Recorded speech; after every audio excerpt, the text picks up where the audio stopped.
Buenos días a todos y todas. Les doy la bienvenida a las 3 jornadas de formación en actualización sanitaria. Hoy estamos encantados de tener con nosotros a Rubén González. Es un experto en rehabilitación cerebral.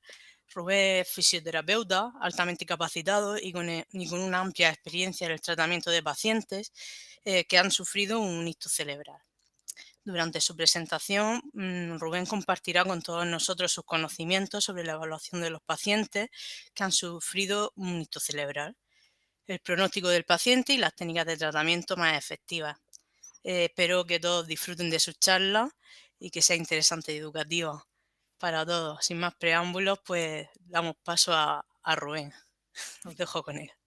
Muchísimas gracias por la presentación y por la invitación.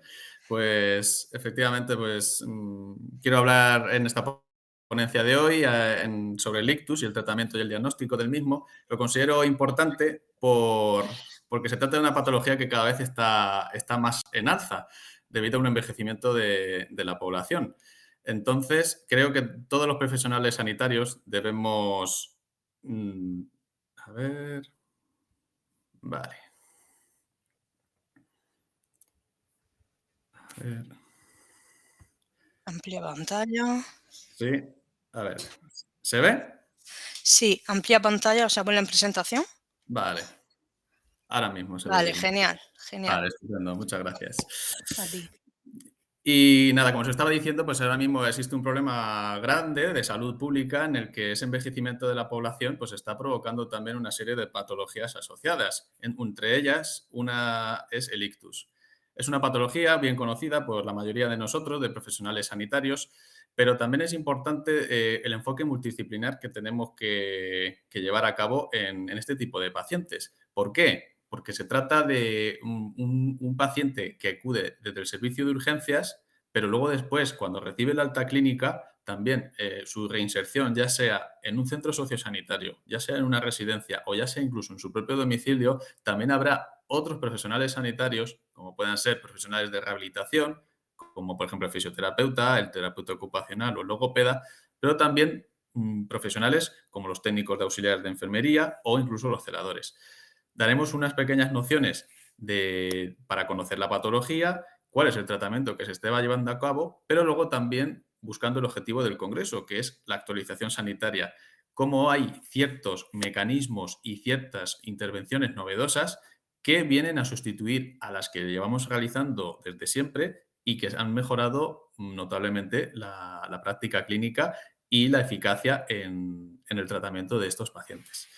Como bien me ha presentado, pues soy fisioterapeuta y trabajo actualmente en el Centro de Atención de Grandes Discapacidades Físicas Infante Leonor de Albacete, donde, entre otras patologías neurológicas, tratamos a gente con problemas asociados al ictus. Por haceros una breve mención, el ictus viene del latín. Es una palabra que significa literalmente golpe o ataque. ¿Y qué es exactamente un ictus? Bueno, pues se trata de una enfermedad de carácter cerebrovascular, en el que se produce una alteración de los vasos sanguíneos que suministran la sangre al tejido cerebral. También existen otras maneras para definirse y dirigirse al ictus. El más común es el de accidente cerebrovascular, pero luego también dentro del lenguaje común encontramos otras que no son tan específicas y tampoco serían correctas de nombrar, como embolia o trombosis. ¿Por qué no son exactamente correctas? Porque, por ejemplo, una trombosis no siempre afecta a un tejido cerebral, sino que puede darse, por ejemplo, en un miembro inferior. Exactamente, ¿cuál es el problema que se produce a nivel del tejido cerebral? Bueno, pues lo que se produce es una disminución del caudal del flujo sanguíneo. Esta disminución puede deberse o bien por una extravasación o bien por una obstrucción. ¿Qué pasa con esa sangre? No llega al tejido cerebral la cantidad necesaria. Entonces, existe un problema asociado, secundario, en el que las células nerviosas que se encuentran en el cerebro no reciben el aporte de oxígeno necesario para mantenerse con vida y, por tanto, el funcionamiento es anómalo. Existen actualmente 3 tipos de ictus. En esta gráfica que os enseño a continuación, observamos el principal, el más común, el más frecuente, es el ictus isquémico. En el ictus isquémico, como su palabra indica, se produce una necrosis en el tejido cerebral por falta de riego sanguíneo. En el dibujo lo veréis que está en la parte justamente morada, que es la que representa esos tejidos que están dejando de recibir ese aporte sanguíneo. ¿Por qué se produce esa falta de riego en esa parte concreta del tejido? Pues porque existe un trombo, un tapón en el vaso sanguíneo que impide esa circulación por los vasos colindantes. Luego también existe otra opción, que es el ictus hemorrágico.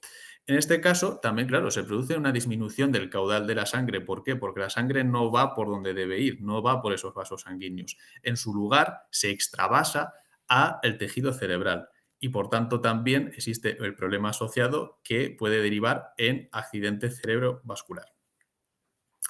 Ya por último, encontramos el ataque isquémico transitorio, también denominado AIT, en diversos informes médicos y clínicos, que se caracteriza porque es de carácter temporal. Es decir, se produce una interrupción, un bloqueo de ese flujo sanguíneo, pero se produce de manera muy... los síntomas no se mantienen en el tiempo durante a largo plazo.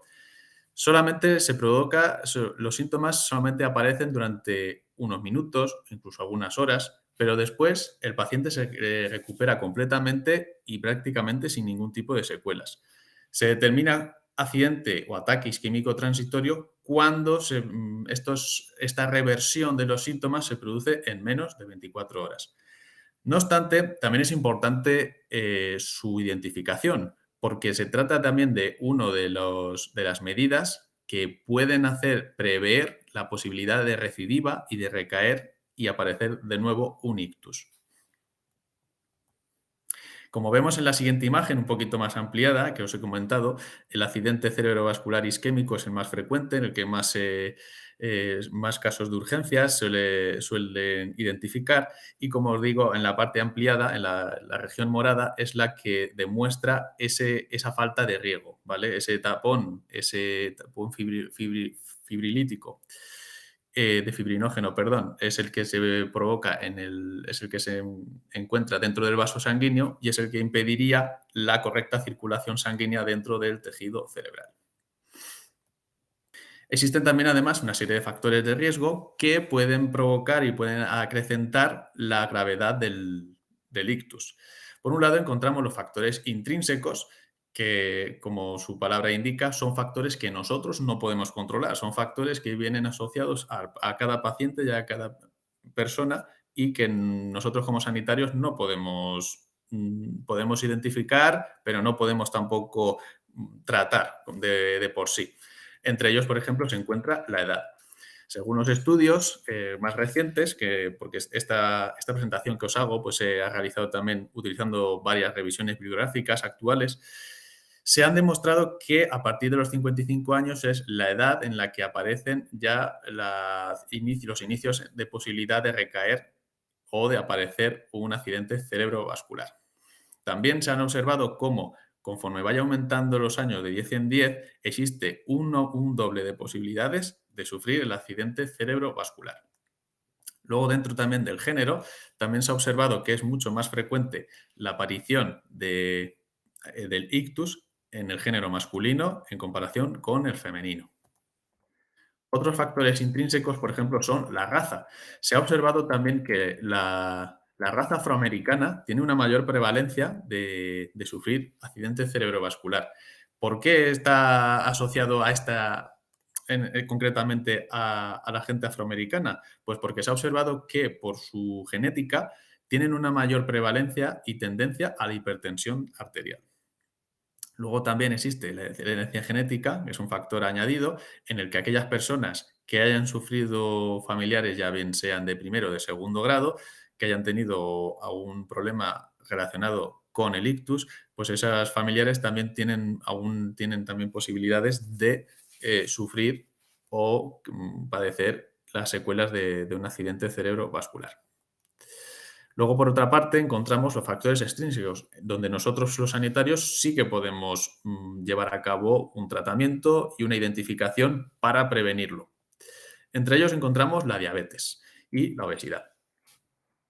Dentro de la diabetes, que como ya sabemos se trata de niveles de glucosa elevados dentro de la sangre, puede provocar una afectación en las paredes de los vasos sanguíneos, incluido también en el cerebro.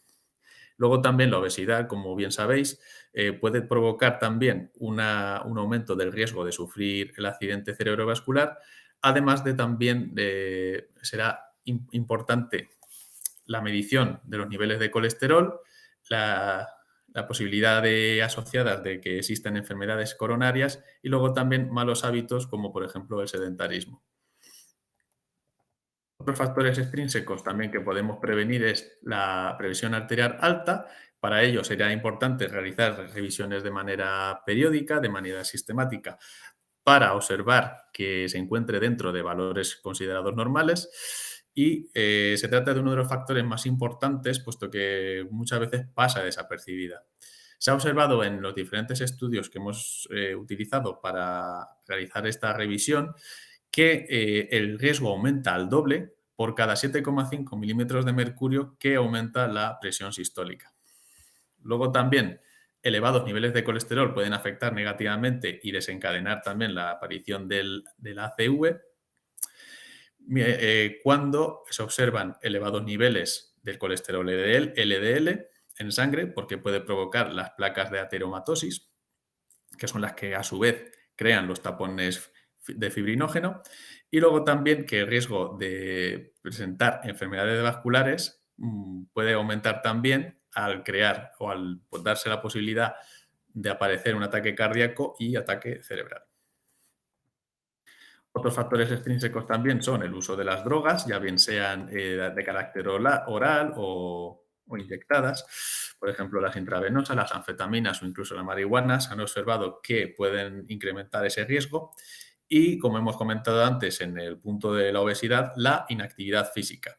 Se observa que, por supuesto, la realización de una práctica de ejercicio terapéutico y ejercicio físico de manera regular puede disminuir tanto los niveles de colesterol hasta niveles óptimos y además regular y normalizar la presión arterial. Otros factores extrínsecos importantes son el hábito de fumar, al que le voy a dedicar también un poquito más de tiempo en comparación para que conozcáis en primera persona qué es exactamente lo que provoca el tabaco a nivel circulatorio y a nivel también cómo puede perjudicar para la aparición de esta enfermedad. Comentar que la exposición activa, ya bien sea de carácter activo o de carácter pasivo, puede influir en la aparición de este trastorno. El tabaco lo que provoca es un aumento de los niveles plasmáticos de fibrinógeno y de otros factores de coagulación, que son los que crean ese trombo, los que crean ese tapón. Por tanto, se produce un aumento de la agregabilidad plaquetaria y del hematocrito en sangre. También se produce una disminución del colesterol HDL, lo cual a su vez deriva en un incremento de la presión arterial y una lesión asociada del endotelio y puede provocar todo en su conjunto un estrechamiento de los vasos sanguíneos, una disminución, por tanto, de ese flujo sanguíneo y la posibilidad de aparición de las enfermedades vasculares. Luego también mención importante requieren los anticonceptivos orales, puesto que también actualmente existe un gran abuso en los mismos. ¿Por qué es importante también tener en cuenta y no abusar del mismo? Se ha demostrado que con un uso continuado de dosis bajas de estrógenos, por ejemplo, como incluyo, que son menos de 50 miligramos, existe un riesgo mínimo de sufrir ictus, sobre todo en mujeres que tienen riesgo vascular. No obstante, se trata de un factor que, sumado a otros factores, como por ejemplo aquellas mujeres que pueden tener hipertensión, aquellas personas también mujeres que también son diabéticas o también fuman, puede también ser un añadido, un problema asociado que incremente esa posibilidad y ese riesgo. Entonces, se llegó a la conclusión de que un uso prolongado, por ejemplo, de más de 6 años, de manera habitual, puede provocar ese aumento de riesgo en mujeres mayores de 36 años. Nosotros como sanitarios, y como sanitarios siempre, como digo, incluyo al equipo multidisciplinar, el cual considero importante para, para el tratamiento e identificación de estos signos y estos síntomas. Debemos de conocerlo sobre todo para prevenir esa aparición repentina y esas secuelas asociadas que a veces pueden costar incluso la vida del paciente.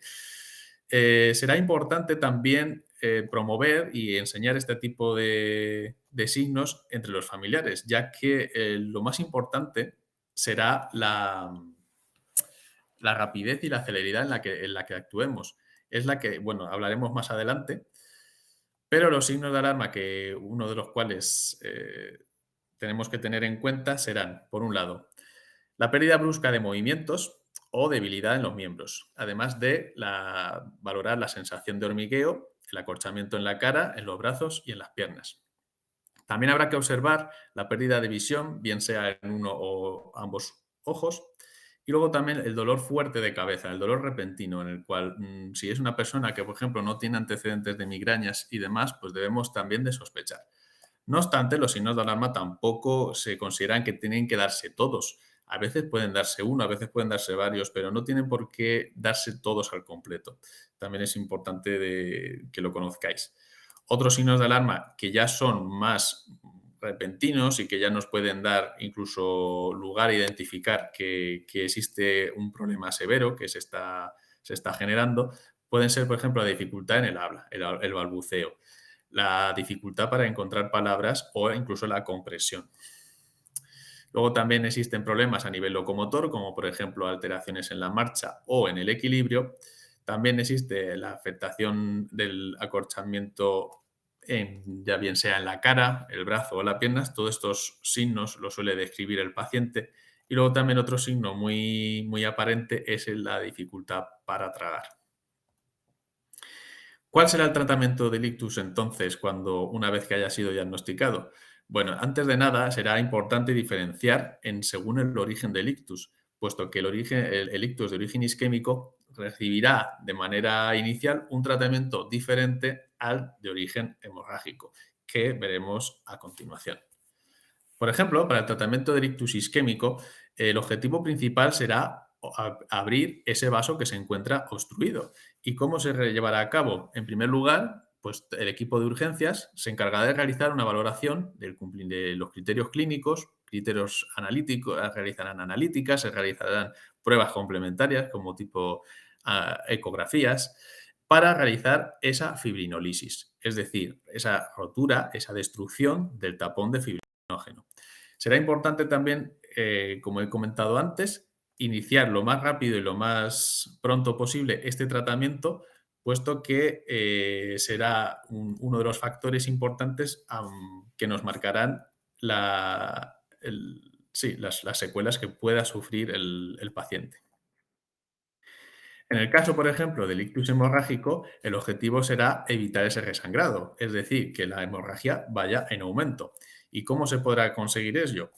Pues en primer lugar se tendrá que hacer un control exhaustivo de la hipertensión y eso se realizará mediante inhibir esa medicación anticoagulante en aquellos pacientes que estén anticoagulados. Por ejemplo, aquellos pacientes que toman Sintrom, que es uno de las medicaciones pues que más cronicidad suelen tener a la hora de su ingesta e inyección. La realidad actual también en la fase aguda es la siguiente. Es, como he comentado antes, la rapidez es primordial a la hora de llevar a cabo esta valoración y esta administración del tratamiento, porque, como comentaré ahora de forma más detallada, observaremos con datos más específicos que puede haber un problema si no se realiza el tratamiento antes de 4 horas y media. Por tanto, tenemos que realizar una promoción de la salud, ya no solo entre los profesionales sanitarios, sino también entre la población, porque tenemos que, como pone en el punto número 4, tenemos que aplicar esa regla general de las 4 horas y media desde el inicio de los síntomas. Un tratamiento a posteriori de esas horas se ha demostrado que ya está provocando un daño irreversible en el tejido cerebral. Por tanto, una asistencia a tiempo al servicio de urgencias puede ser imprescindible. Se ha observado, no obstante, como indico en el punto número 2, que realmente solamente es un 15% de los pacientes los que acuden dentro del tiempo marcado como tiempo máximo para recibir el tratamiento clásico en urgencias, que suele ser la fibrinólisis intravenosa, que se trata de incluir medicación para disolver ese trombo. Los retrasos en el hospital a veces pueden ser severos y traer consecuencias que pueden incluso afectar a la mortalidad del paciente. Otros tratamientos, además de la fibrinolisis del tapón, pueden ser también la trombectomía.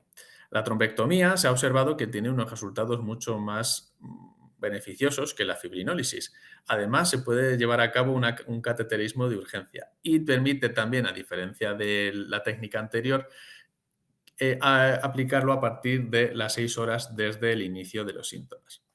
En casos ya severos, por supuesto siempre individualizando y diagnosticando cada caso, también se puede llevar a cabo una craneectomía descompresiva o incluso también llevar a cabo una colocación de un drenaje para evitar hidrocefalias obstructivas, bien sean generadas por sangre, por la extravasación de sangre, o bien también por una afectación en el líquido cefalorraquídeo. Otros factores también a tener en cuenta en la fase aguda que todos los sanitarios de urgencias debéis de tener en cuenta será controlar el edema, la inflamación cerebral y la hipertensión. También habrá que vigilar en los niveles de conciencia, ya bien sea con el parpadeo, con la respiración, el color de la piel y luego también las complicaciones que pueden venir asociadas, como por ejemplo que el ictus isquémico se transforme en hemorrágico, también que pueda haber aparición de infecciones o incluso otros síntomas como pueden ser crisis epilépticas o trombosis, por ejemplo, en una pierna por la inmovilidad. En el caso, por ejemplo, de tener un ictus isquémico, se deberá instaurar otro tipo de tratamientos a nivel farmacológico. Será importante también aplicar antiagregantes, usando como medicación clásica la aspirina. También será importante tener en cuenta la aplicación de anticoagulantes, los hipolipemiantes para bajar el colesterol y también controlar con medicación antihipertensiva. Dentro de la prevención también hay que realizar también quiero realizar también un aporte sobre unos determinados casos de ictus que también son importantes y que se está observando un incremento actual. Se trata de en aquellas personas que tienen fibrilación auricular y en esas personas se ha demostrado que existe un riesgo mucho mayor de sufrir el accidente cerebrovascular, entre 2 y 7 veces mayor que las personas que no lo padecen. Los ictus asociados a la fibrilación auricular se tratan de patologías muy severas. Existe una mayor mortalidad y además pueden presentar secuelas a largo plazo. Además, el riesgo de recurrencia cada vez es mayor. Por tanto, para ello será necesario la aplicación de una prevención primaria y secundaria y, por tanto, el aplicar un tratamiento adecuado en cada caso. Normalmente los anticoagulantes orales, que se han aplicado siempre por defecto, han sido siempre los antagonistas de la vitamina K, entre los que encontramos el Sintrom y el Aldocumar. No obstante, pues tienen ciertos problemas que están asociados. Lo que pasa es que muchas veces no lo analizamos. Se realiza un tratamiento y si no existe una actualización en el mismo, existe la posibilidad de que no se esté realizando el tratamiento adecuado.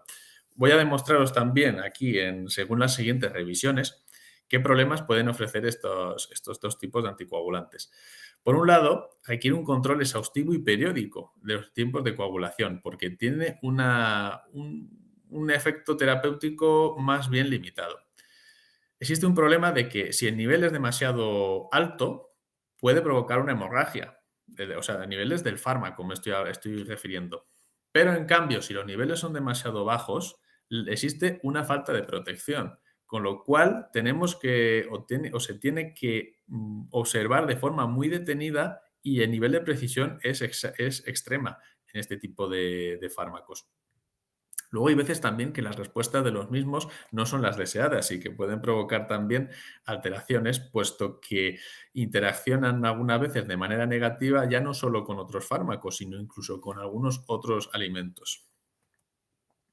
Además, otro de los problemas que también se han descrito es que tienen tanto un inicio como una finalización terapéutica demasiado lenta. Existen, por tanto, nuevos anticoagulantes que se encuentran en estudio, pero algunos ya se encuentran implementados en algunos sistemas sanitarios autonómicos, en los que se ha observado que la relación beneficio-riesgo es mucho mejor que en el Sintrón y el Aldocumar. Entre ellos destacó las marcas comerciales de Pradaxa, Xarelto, Eliquis y Lisiana, que hacen referencia respectivamente al Dabigatran, Rivaroxaban, Apixaban y el Edoxaban. ¿Qué ventajas ofrecen estos anticoagulantes que acabo de nombraros en relación con el Sintrón y el Aldocumar? Por un lado, no se necesita un control periódico habitual tan extremo como los anteriores. También se puede destacar que siempre es necesario tomar la misma dosis. En el caso del Xarelto y la Lisiana es solamente una toma diaria, mientras en cambio que el Pradaxa y el Eliquis sería una toma cada 12 horas. También otra de las ventajas que ofrecen es que no interaccionan de manera negativa con otros alimentos. Y además existe una poca interacción con otros medicamentos. La mayoría de los pacientes y de los profesionales destacan que se toleran de manera adecuada y que los efectos secundarios de los mismos son mínimos. No obstante, pues no existe ningún tratamiento que tenga una contrapartida, que tenga unos inconvenientes asociados. A ver, también es importante destacarlos, puesto que puede ser que se nos presente algún paciente en el que no sea apto aplicar este tipo de tratamiento. Entre los inconvenientes, destacar que no existen antídotos específicos en caso de que exista una reacción negativa, excepto para el Dabigatran. Pero no obstante, tiene una vida corta-media, es decir, los efectos del mismo no suelen tampoco permanecer a largo plazo en el paciente. ¿De acuerdo? Con lo cual también es un punto que, aunque sea inconveniente, también puede ser un punto a favor. Luego también se ha observado que no se toleran bien, que pueden tener contraindicaciones absolutas en aquellos pacientes que han sufrido un ictus y que además en su historial médico presentan una insuficiencia renal o incluso alteraciones en el hígado. Y luego, pues, por contrapartida también, el precio y el coste económico de estos medicamentos es mucho más elevado en comparación con los clásicos. Dentro de del ictus existe también una serie de complicaciones que, aunque la mayoría de nosotros ya las conocemos, vamos a hacer también una breve reseña de los mismos para conocerlos. Entre ellos destacamos los problemas de movilidad. Problemas con movilidad, pues ya me refiero a nivel locomotor, ya sea de miembro superior, ya sea marcha, ya sea equilibrio. Luego también la presencia de la espasticidad. La espasticidad, como bien sabéis, se trata de una contracción muscular exagerada y anómala por una alteración neurológica. También existe un aumento del riesgo de caídas, alteraciones de visión, que bien puede ser diplopía, nistagmus, afectación en el lenguaje, que puede ser desde la afasia hasta la disartria y el mutismo. La afasia se trata de alteraciones a nivel lenguaje, en el que no es comprensible lo que nos va comentando el paciente. Disartria es la imposibilidad de realizar sí, una afectación más bien neuromuscular de la musculatura facial, que permite que no se pueda comprender tampoco de manera correcta lo que dice el paciente, incluso a veces va asociado a un habla más lenta, y el mutismo, que es directamente que el paciente no es capaz de comunicarse. Sí que puede ser de comprender, pero no de comunicarse. Luego también existe una afectación en la sensibilidad, que puede ser alteraciones del dolor o incluso la presencia del hombro doloroso, que es una patología asociada bastante frecuente a las personas que tienen ictus. Luego también otros problemas asociados puede ser la disfagia y la incontinencia, ya bien sea urinaria o fecal. También existen unos problemas psicológicos que serán importantes también de abordar, como por bien profesionales específicos de ellos, como psicología y psiquiatría, donde la aparición de ansiedad y depresión suele ser también bastante frecuente en este tipo de población. El ictus también es necesario destacar que existen diferentes fases. No se trata de una patología que se permanezca estable desde que se da el alta, sino que existe una evolución y dentro de esa evolución existen una serie de fases en las que los tratamientos y los objetivos cambian. Entre ellos, quiero destacaros estas 4 fases. Por un lado, la fase del coma o semicoma, que es en la que se encuentra en urgencia, se encuentra hospitalizado y se encuentra en vigilancia. Después, la fase de parálisis flácida, en la que existe una hipotonía de la musculatura. Después aparece de manera repentina la fase de parálisis espástica y ya por último una fase de secuelas. La mayoría de los casos suelen pasar por estas 4 fases, pero no siempre, y la duración de ellas tampoco es una duración exacta y determinada, ¿vale? A continuación os detallaré exactamente las características de cada una de ellas. Dentro del estadio de coma o de semicoma, se trata de una fase muy variable que puede durar desde minutos hasta meses. Observar todo esto todo esto está basado en revisiones muy amplias que se han llevado a cabo tanto en Europa como en Estados Unidos. No obstante, nos permite esta fase conocer cuál es el hemisferio cerebral que se encuentra afectado, pero todavía no conocemos cuál es la afectación funcional del mismo. Ello irá indicado en la extensión de esta lesión en el tejido cerebral. Se caracteriza porque se necesitará favorecer el éxtasis venoso, favorecer esa circulación y habrá que llevar a cabo diferentes cambios posturales para, por un lado, prevenir posibles deformidades, como ya enumeraremos a continuación, y también para la prevención de úlceras por presión. Dentro del estadio de hemiplegia flácida, destacar que en este caso existe una flacidez clara y visible del hemicuerpo afecto. También se observan otras características posturales, como por ejemplo el hombro caído. También se observa cómo la cabeza cae hacia el lado afecto y también el pie se va arrastrando. Será también muy variable en cuanto a duración, pero el final de la fase flácida siempre viene asociado después a la aparición de una reacción hipertónica, una reacción espástica. Además, dentro de las alteraciones descritas, pues pueden aparecer otros problemas sensitivos como la disestesia, la hipoestesia o la hiperestesia, que se trata de, por definirlo un poquito con lenguaje en común, sentir o tener una sensibilidad menor de la que consideramos normal o exagerada de la que consideramos normal. La tercera fase, la aparición, que es la que más se alarga en el tiempo, es el estadio de hemiplegia espástica. Se trata de un cuadro hipertónico en algunos segmentos corporales del paciente que adoptan una posición fija e inmóvil. Esa hipertonía generalmente suele provocarse en la musculatura agonista, que es la que va casi siempre en contra de la gravedad. Además, existirá una tendencia postural, por ejemplo, del miembro superior, como sabéis, la clásica postura del brazo del paciente hemipléjico, en el que el hombro adopta una aproximación, rotación interna asociada a flexión de codo, flexión de muñeca y dedos y pulgar dentro de la mano, dentro de la palma de la mano.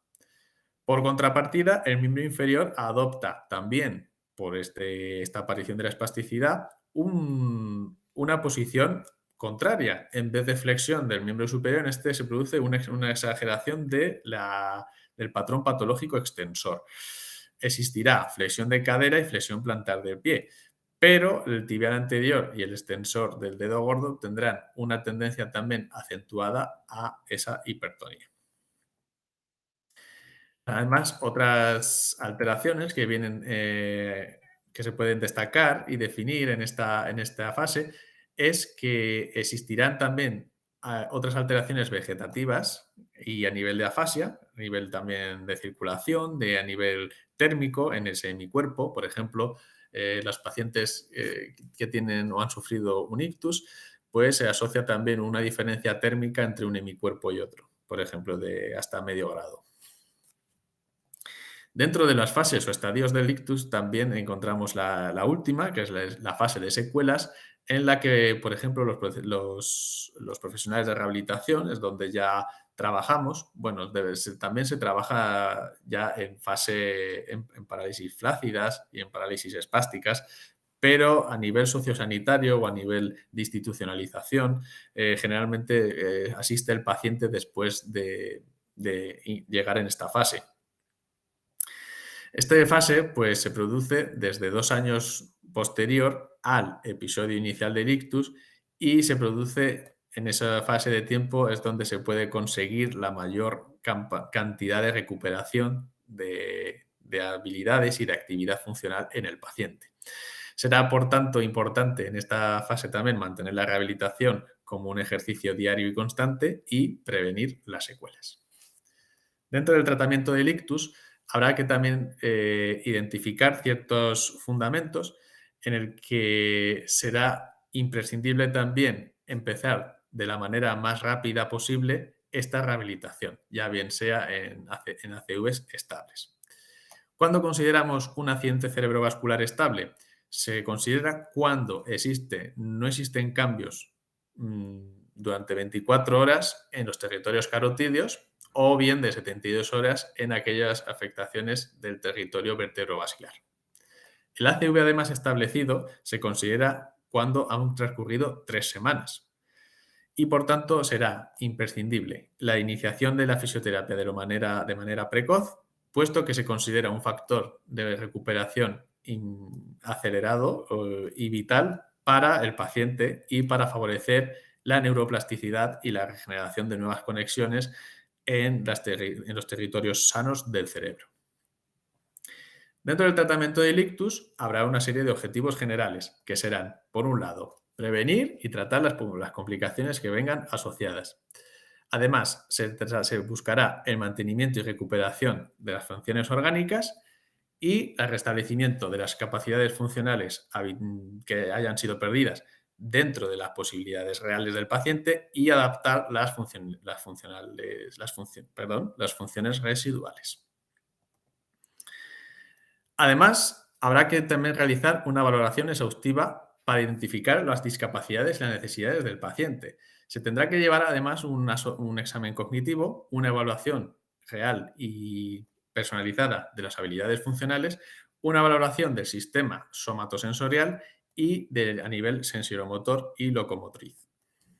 Por supuesto, todo ello deberá registrarse en una historia clínica a la que podrán acceder los diferentes profesionales sanitarios y se deberán personalizar los objetivos a nivel individual, tanto a corto como medio y largo plazo. Algunas de las alteraciones que pueden tener lugar tras un ictus pueden ser afectaciones del movimiento y de la coordinación.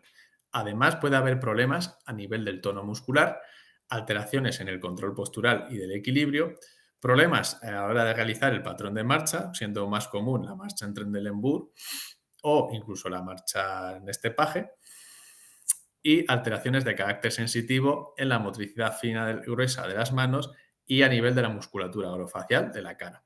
Esto también puede repercutir en problemas a nivel de comunicación y lenguaje, además de problemas de carácter cognitivo, como hemos identificado anteriormente. ¿Qué evolución puede tener el tratamiento después de realizar un tratamiento? Bueno, pues la evolución no va a ser realmente siempre de la mano de la sesión terapéutica. ¿Qué quiero decir con esto? Será muy importante vigilar cómo pasa el resto de las horas este paciente, puesto que imaginad que se realiza una sesión de rehabilitación, que puede tener una duración de media hora, una hora, puede realizarse entre 3 y 5 veces a la semana, pero no deja de ser un ratito muy corto de tiempo, o sea que será importante también identificar qué factores de riesgo puede presentar o bien en la residencia o bien en ese centro o domicilio donde se encuentre viviendo, y será importante también que los sanitarios, como he dicho antes, bien sean los técnicos, bien sean los profesionales de rehabilitación o incluso enfermería y medicina, los que den una serie de pautas importantes para que el paciente también tenga un entrenamiento y una rehabilitación constante también en su casa, a nivel, sobre todo, de estímulos. Se tendrá que hay veces que si no se controla y se produce una adaptación de posturas de carácter anormal, puede provocar un aumento de la hipertonía, una exageración de la espasticidad y puede haber que existe una disminución del recorrido articular. Por tanto, esta instrucción de los familiares se considerará también primordial, a ser posible, pues una vez que se produce el alta clínica del paciente. Además, se A continuación, quiero indicaros una serie de pautas para poner en práctica que deben ya iniciarse en la fase del coma. Para ello también, pues habrá que valorar al paciente. Siempre estas pautas no se podrán aplicar de manera universal a todos los pacientes, sino que habrá que tener en cuenta también su diagnóstico y sus patologías asociadas previas a la situación del ictus. Por ejemplo, pensar que si se trata de una persona anciana, una persona mayor, que ha tenido, por ejemplo, una fractura de cadera de reciente operación o, por ejemplo, tiene un problema grave de osteoporosis, las transferencias, las manipulaciones no se pueden realizar de la misma manera por el riesgo, por ejemplo, de provocar de nuevo una fractura. En primer lugar, será importante destacar la distribución de la habitación del dormitorio donde el paciente duerme. Todos los estímulos es muy importante que los tenga que recibir desde el lado afecto, ¿vale? Será necesario identificar ese lado y ubicar todos los elementos de la habitación sobre ese lado. El lado afecto tiene que ser todo, tiene que recibir toda la información sensorial. ¿Por qué? Porque muchas veces el paciente tiende a la heminegligencia, que eso quiere decir olvidarse completamente del lado afecto, perdón. Él, por ejemplo, si está realizando algún tipo de terapia, realiza todo con el lado sano. O, por ejemplo, si está realizando la alimentación y está comiendo, pues solamente usa los cubiertos que tienen el lado sano. Él, digamos que el lado afecto lo olvida por completo. Pues todo eso tiene que evitarse y comienza también este tratamiento desde la distribución del dormitorio. Además, será necesario también situar la cama de manera que todas las actividades, por ejemplo, la rehabilitación, las visitas de familiares o de médico, se realizan siempre por este lado que estamos comentando, siempre por el lado afecto. Además, conseguiremos una estimulación del hemicuerpo, porque, por ejemplo, conseguiremos que gire la cabeza hacia ese lado, le obligamos a que lo lleve a cabo para mantener ese reentrenamiento y el hemicuerpo lesionado será incitado, por tanto, a reaccionar y a recibir esos estímulos durante todo el día. Por ejemplo, otro truco muy importante es que las nuevas tecnologías, por ejemplo la televisión, debe de colocarse también siempre en el lado afecto, de tal manera que el paciente gire la cabeza y reciba esa información visual y auditiva por ese lado. A continuación también, una vez que está en el dormitorio, quiero daros estas pautas que serán importantes a la hora de realizar las transferencias. Como hemos identificado, pues existen varias fases en las que los pacientes cambian mucho la colaboración, pueden colaborar activa, pueden colaborar pasivamente, no, bueno, pasivamente no pueden colaborar, pero va en función siempre de la gravedad del paciente. Por supuesto, lo que he marcado antes, no se trata de maniobras universales, será imprescindible diagnosticar, individualizar y que al principio existe un profesional que lo valore correctamente antes de aplicar este tipo de transferencias. También otro de los objetivos que os quiero marcar con este apoyo práctico es también que los profesionales que trabajamos con este tipo de pacientes no nos hagamos daño, que evitemos en la medida de lo posible esos riesgos ergonómicos, puesto que muchas veces pues, se trata de pacientes voluminosos o que pueden tener gran tamaño y pueden desencadenar en alguna lesión grave, ya no solo en el paciente, sino en nosotros mismos.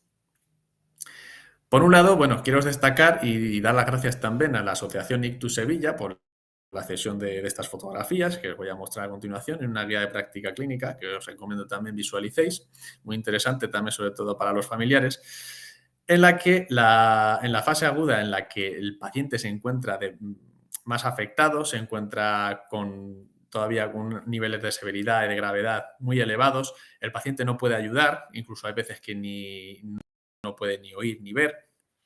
Y os quiero mostrar aquí cómo se puede realizar a cabo el volteo sobre el lado sano. Para ello, el paciente se encontrará aquí en una camilla, pero puede ser en una cama. Favoreceremos y cruzaremos la pierna, ¿vale? Doblando la rodilla y se cruzará sobre la otra pierna y el profesional se colocará en el lado de la cadera y el hombro. ¿Qué se realizará una vez llevado a cabo? Se realizará un leve empuje hacia el lado donde queremos realizar el volteo, siempre de manera suave. Contar siempre cuando esté consciente el paciente será imprescindible comunicarse con él. ¿Por qué? porque el paciente así confiará con nosotros, no se encontrará con rigidez, incluso tendrá menos miedo porque conocerá de antemano qué se pretende con este volteo. ¿Qué podemos llevar a cabo con ello? Pues puede hacerse una situación de higiene, puede ser incluso también para favorecer el vestido. O sea, que se trata de maniobras importantes que se deben de conocer. Luego también muy importante, como veis aquí en la imagen, si observáis el brazo inferior, el que pega en la camilla, el hombro no se está echando el peso por completo en ese hombro, ¿vale? Esto será muy importante, ¿vale? Sobre todo cuando se realice el volteo sobre el lado afecto. ¿Por qué? Porque puede desencadenar el hombro doloroso. El doloroso es una patología muy común y muy frecuente en los pacientes que han sufrido un ictus, ¿vale? Y una de las contraindicaciones es lo que os comento, echar el peso por completo en ese hombro. Lo que se realiza generalmente es una carga parcial, o bien lo que se hace previo a la movilización es adelantar un poquito el brazo, adelantar un poquito el hombro, hacerlo más anterior para cuando se consigue ese decúbito lateral no cargar en exceso esa articulación. Luego también otro punto importante, como veis aquí en la imagen, es la cabeza. Aquí están utilizando una cuña cojín para mantener la cabeza alineada. En nuestro caso también será importante que la cabeza se encuentre en una posición neutra, ¿vale? Para evitar la adopción de posturas anómalas. Cuando se realiza el volteo sobre el lado sano también se puede emplear una sábana. La sábana es conocida como la entremetida, en el que se realiza primeramente, se coloca al paciente de idéntica manera a lo anterior, cruzando una pierna sobre la otra, luego también el brazo, observar cómo tiene la mano apoyada sobre el vientre, de tal manera que cuando se realiza el estiramiento de la sábana, ese brazo no sufre ningún tipo de lesión, y una vez realizado la colocación y el leve estiramiento, colocándonos en el mismo lado hacia donde va a girar el paciente, se hace el acompañamiento con la sábana. Por supuesto, todas estas maniobras tienen que realizarse a una velocidad adecuada. Si es una velocidad demasiado lenta, puede provocar también una lesión en el paciente, o en el profesional. Pero si se realiza de una manera demasiado rápida, porque muchas veces, casi siempre la tendencia es a realizarlo a una velocidad exagerada, se puede provocar un aumento de hipertonía. Al aumentar la hipertonía, aumentará la espasticidad del paciente y, por tanto, favoreceremos la rigidez en el hemicuerpo afecto. Es, por tanto, necesario la comunicación y realizarlo siempre con un conocimiento adecuado práctico y a una velocidad correcta.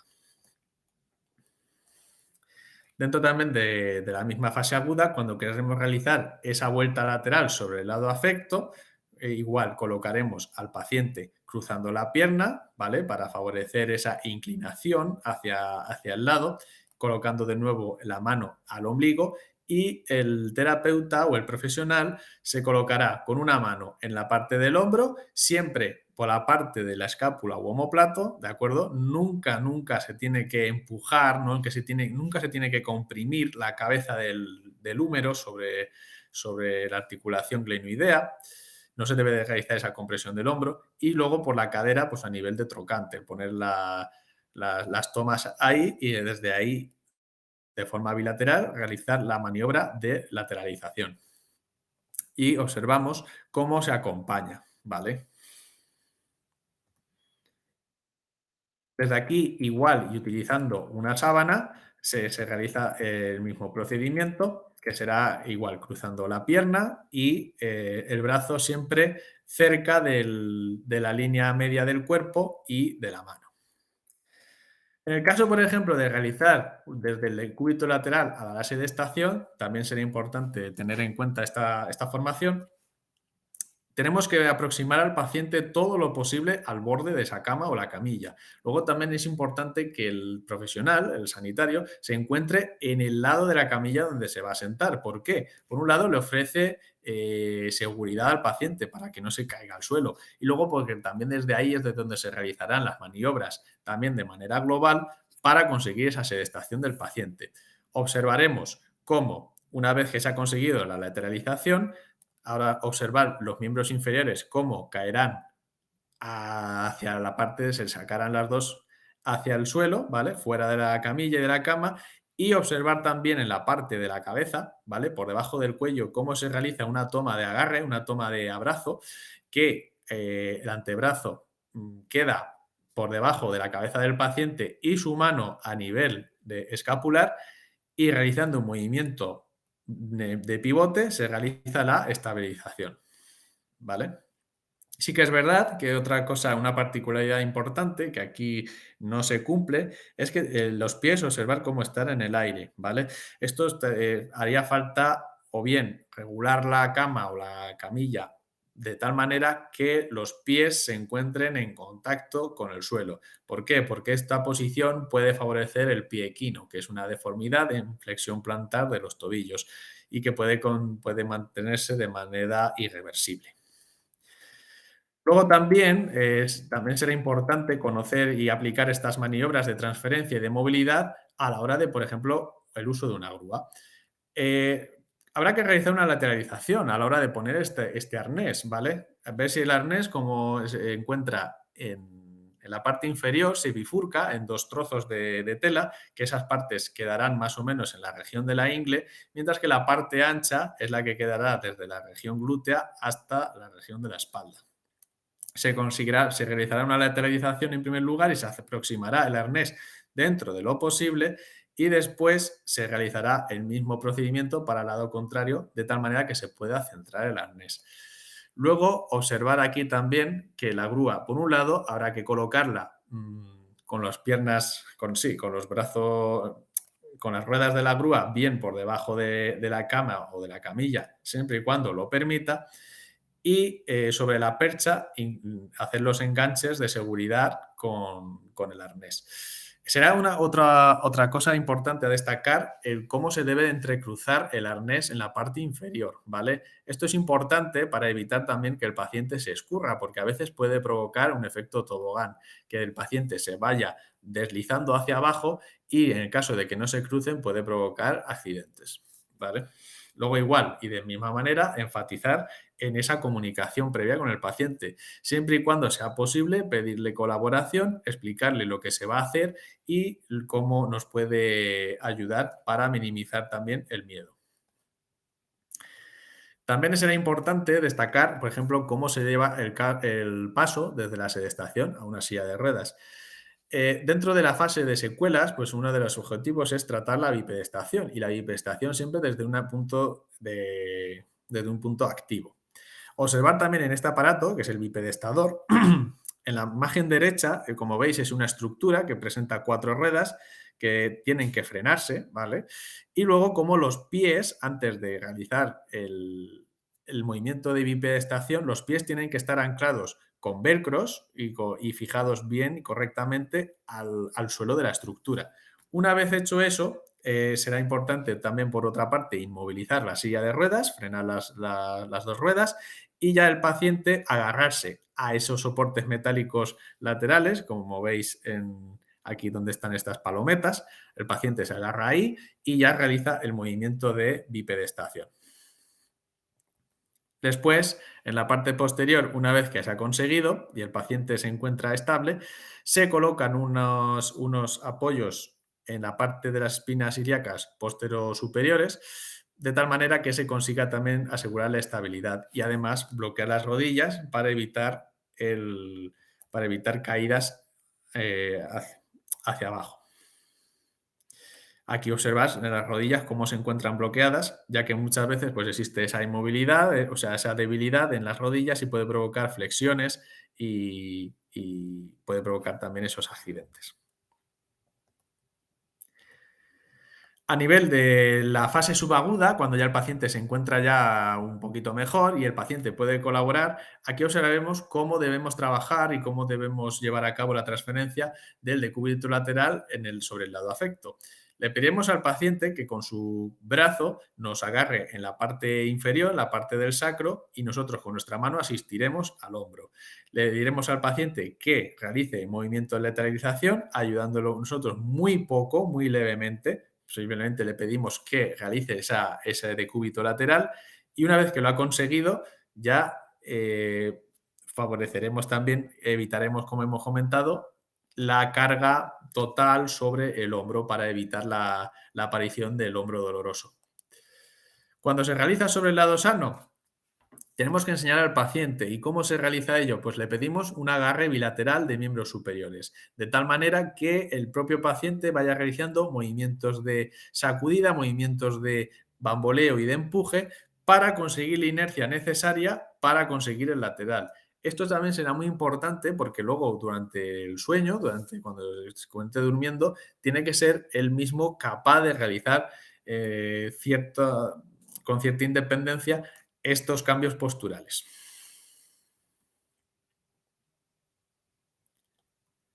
Aquí, como observáis también, por ejemplo, cuando quiere realizar ya la sedestación, le pediremos al paciente además que cambie dentro de lo posible los miembros superiores y flexione los miembros inferiores y observar cómo realiza desde el lado sano esa extensión de codo, ¿vale? Los miembros inferiores salen, los pies salen fuera de la camilla y hará toda la fuerza de enderezamiento del tronco desde el miembro superior sano.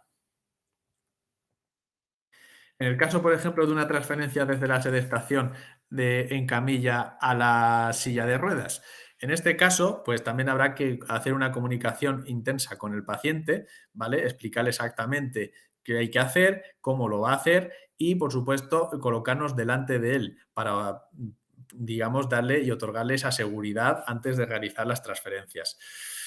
Que lo que tendremos que hacer será, en primer lugar, con nuestras piernas, observar también la terapeuta, cómo realiza el movimiento de enderezamiento. Si observáis, la flexión de rodillas del profesional es imprescindible. ¿Por qué? Porque realiza una protección de la columna lumbar.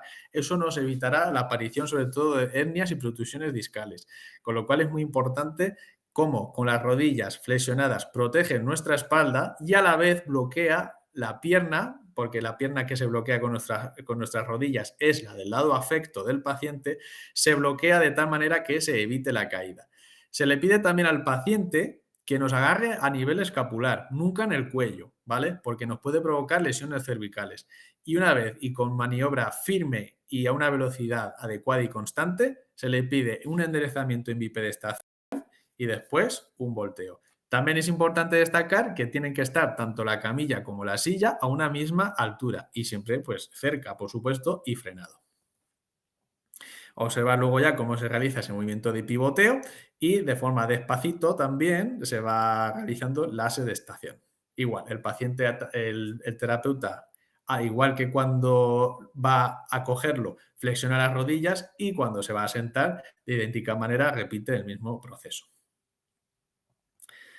En el caso también existe la posibilidad de usar tablas de transferencia. Generalmente estas tablas suelen estar en muchos centros sociosanitarios, en residencias, pero incluso también es una alternativa interesante en aquellos domicilios en los que, por ejemplo, el paciente es muy voluminoso. En estos casos, ¿qué se realiza exactamente? Antes de realizar la sedestación, cuando se encuentra en decúbito lateral, pues se coloca la región glútea en esa parte de la tabla, ¿vale? Y la cama o la camilla tienen que estar en un nivel un poquito más alto en comparación con la silla, para aprovechar esa fuerza de la gravedad. Una vez está colocada, pues como si fuera un tobogán, se realiza un movimiento firme y uniforme en sentido lateral hacia la silla. Observar también que también es un requisito importante que la silla de ruedas tenga un reposabrazos abatible. Ya la mayoría de sillas pues disponen de estos sistemas, pero también es importante que lo cumpla. Y, por supuesto, las tomas siempre tienen que ser a nivel de escapular, a nivel sacro y que el paciente nunca nos coja del cuello, ¿vale? También existe la posibilidad de usar el disco de transferencia. El disco de transferencia es muy parecido al plato de Böhler. Como observáis en la siguiente imagen, se trata de un plato que permite girar, ¿vale? O sea, solamente permite giros. Entonces, en estos casos, lo que se realiza es un apoyo de ambos pies. Estos platos siempre tienen también una superficie antideslizante. Se le pide al paciente que se realice la bipedestación sobre ese plato y el plato, a su vez, gira, ¿vale? Como veis en esta imagen, gira para poder aproximar al paciente a la silla. Esta alternativa también es muy interesante, sobre todo en aquellos pacientes que tienen unas secuelas más severas en las que no puede mover ninguno de los miembros inferiores, ya sea el sano, ya sea el afecto. Y luego también dentro de una vez que el paciente se encuentra encamado, también explicar unas pautas de encamamiento. Cuando se realiza el decúbito lateral sobre el lado afecto, será muy importante también colocar los miembros en sentido antiespástico.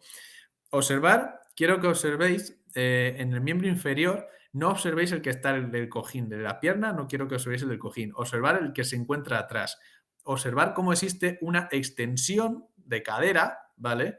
Y de tal manera que no se, como hemos identificado antes, el flexo de cadera es frecuente en estos pacientes. Esto es una manera de evitar esa posición. Incluso el cojín a veces que hace de tope y evita esa flexión anómala de la cadera afecta.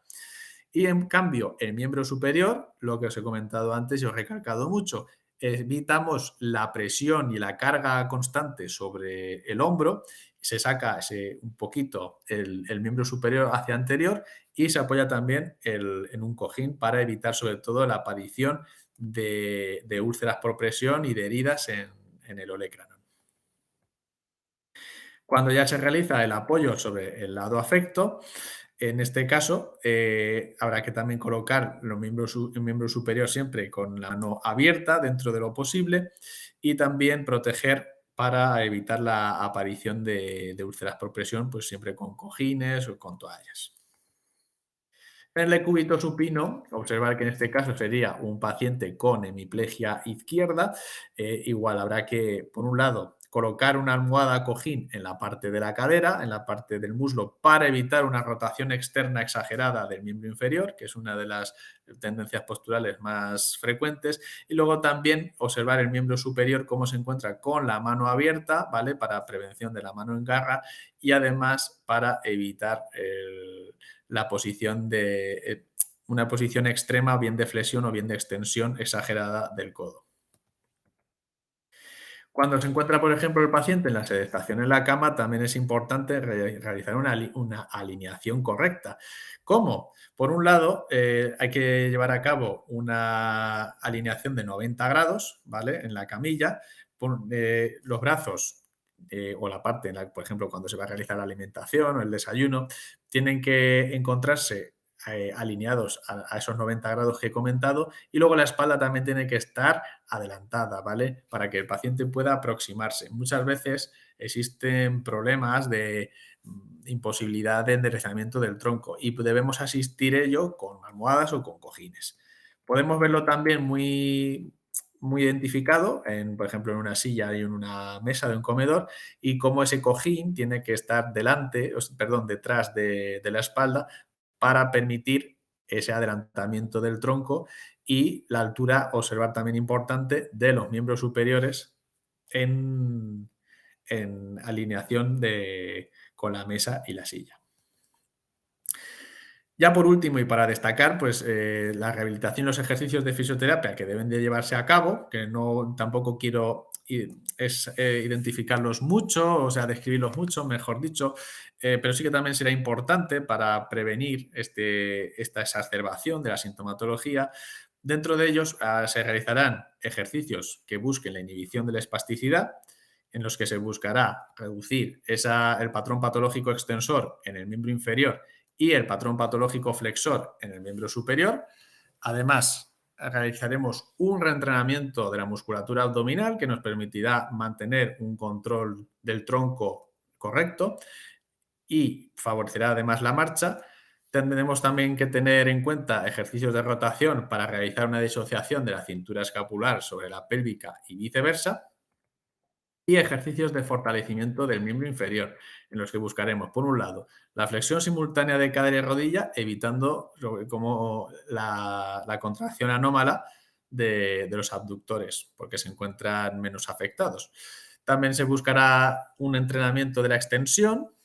Todo esto serán como pasos previos a un trabajo correcto de la marcha y la estimulación de la dorsiflexión del tobillo para luchar contra la deformidad del pie equino.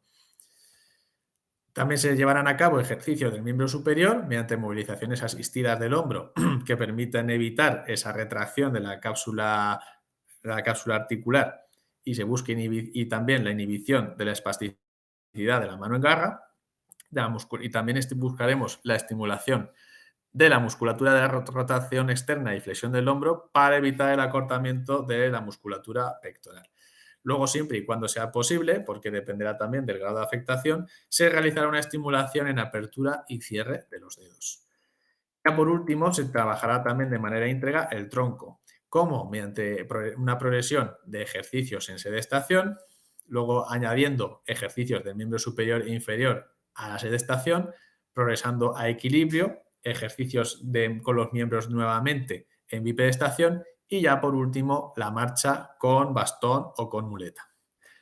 Muchísimas gracias por vuestra atención y dar nuevamente las gracias a la Asociación Ictus Sevilla por estas fotografías tan magníficas que nos permiten realizar una aproximación más detallada de cómo realizar este tipo de transferencias. Recibir un cordial saludo y muchas gracias. Muchas gracias, Rubén. Ha sido una ponencia muy valiosa y enriquecedora. Durante el transcurso de la ponencia, algunos congresistas han ido realizando preguntas, mm, Ujú. las cuales te voy a poner. Vale. Eh, Uno de los ponentes, Diego, uno de los congresistas, Diego, lo que pregunta es sobre el antídoto llamado Andesanet. Cuando has estado documentándolo, que hay efectos adversos asociados a los anticoagulantes. Pregunta si se está utilizando este antídoto Andesane o si es que todavía no está comercializado. Vale, actualmente, pues la mayoría va un poco en función de cada autonomía y cada sistema de salud. Como sabéis, pues se trata de competencias autonómicas y cada uno realiza pues una serie de criterios. Actualmente no son muchas las autonomías que lo están aplicando, lo están implementando. Aquí en España, a nivel general, se están aplicando sobre todo en Madrid, es donde más se ha observado. Pero se está buscando extenderlo a otras autonomías. Lo que pasa es que, como digo, que los costes económicos todavía son los que todavía están echando un poquito para atrás esta implementación. Vale, Esperanza también estaba preguntando, y algún congresista más, sobre la guía que nos comentaba, si estaba pública, si se podía encontrar en algún sitio en particular, ¿vale? Para Sí. ellos ir formándose con esa guía. Sí, pues yo mira, os recomiendo porque es una manera fácil. Vais al buscador de Google y ponéis guía para el ictus, Ictus Sevilla, la asociación que os he observado, del logotipo, y está de dominio público, o sea que podéis también descargarla desde ahí y puede ser interesante para profesionales, incluso para familiares que puedan verlo. Por otro lado, seguro que cuando llegan los pacientes, pues una de las preocupaciones que seguro tienen es el tiempo de recuperación. ¿Cómo va a ser su recuperación? ¿Cómo se puede predecir ese grado de recuperación en el paciente después del ictus cerebral? Y Ujú. también qué factores pueden afectar en ese pronóstico de recuperación. Seguro que es algo que deben preguntar, ¿no? Cuando Claro. llegan. Sí que es verdad que existen factores que son más adversos, lo que hemos hablado, los factores intrínsecos. Por supuesto, una persona que a lo mejor de edades avanzadas haya tenido un accidente cerebrovascular, pues el nivel de recuperación será más difícil, va a tener peor pronóstico en comparación con una persona joven. En cualquier caso, lo que sí que todos los autores tienen un criterio único es en el tiempo de aplicación del tratamiento, ya no solo en el de urgencia, sino también en el de rehabilitación. Generalmente, en 2 años es el tiempo donde ya se puede observar esa recuperación máxima de sintomatología, de signos, ¿vale? De la actividad funcional. Todo lo que sea ya después de esos 2 años va a ser más complicado obtener resultados positivos. No obstante, pues la rehabilitación es buena mantenerla para evitar la recaída y la limitación. Bueno, Rubén, pues ya simplemente en nombre de la organización, agradecer tu participación en la jornada. Ha sido una ponencia, como te he comentado antes, bastante valiosa y enriquecedora sobre la rehabilitación del ictus cerebral y nos ha brindado un panorama claro y detallado sobre la evaluación del Muchísimas gracias. pronóstico, tratamiento y demás. ¿Vale? Estamos muy agradecidos de haber tenido tu presencia y haber podido disfrutar de tus conocimientos. Muchas gracias por participar. Muchísimas gracias a vosotros. Muchísimas gracias. Hasta luego, Rubén. Hasta luego. Gracias.